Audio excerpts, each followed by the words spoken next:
Hi guys! Good morning! Kain tayo! Arroz caldo!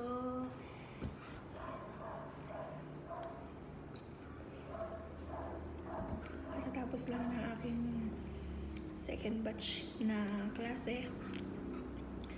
Ngayon kung mapapansin nyo, wala na akong kasama dito sa room. Ako na lang mag-isa. Siyempre, bago tayo mag-check ng kanilang mga activity, kailangan mo natin kumain. Mahirap na. Baka pumayat si teacher.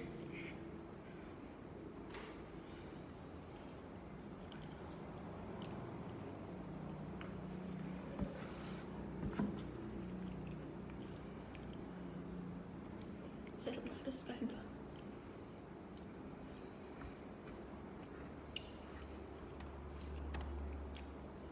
Mag-check tayo ng kanilang mga exam.